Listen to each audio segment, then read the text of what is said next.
Today, I'm going to teach you how to save attachments from Gmail to Google Drive.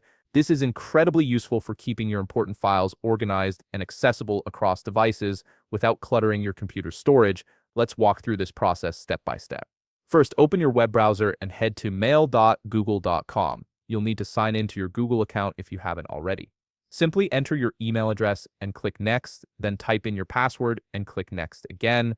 This will bring you to your Gmail inbox where all your emails are stored. Before we start saving attachments, it's helpful to have a dedicated folder in Google Drive.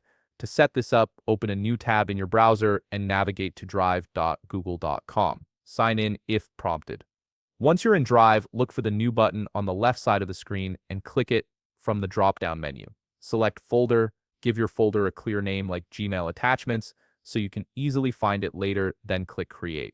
This folder will serve as your central location for all saved email attachments. Now switch back to your Gmail tab, find and open an email that contains an attachment you want to save.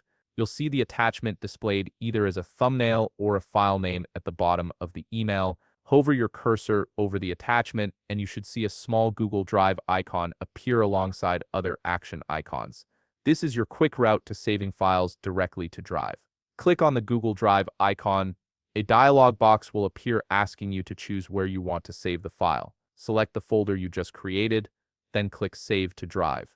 This action transfers the attachment directly from Gmail into your Drive folder without requiring you to download it to your computer first. It's a seamless way to keep everything in the cloud. To confirm everything worked, switch back to your Google Drive tab and open the folder you created. You should see the attachment now saved as a file inside. If you have multiple attachments to save from other emails, simply repeat this process. Open the email, hover over the attachment, click the Drive icon, and save to your folder. If you want to stay even more organized, you can right-click any saved file in Drive to rename it or move it into subfolders. This makes managing large numbers of attachments much easier over time. Thanks for watching.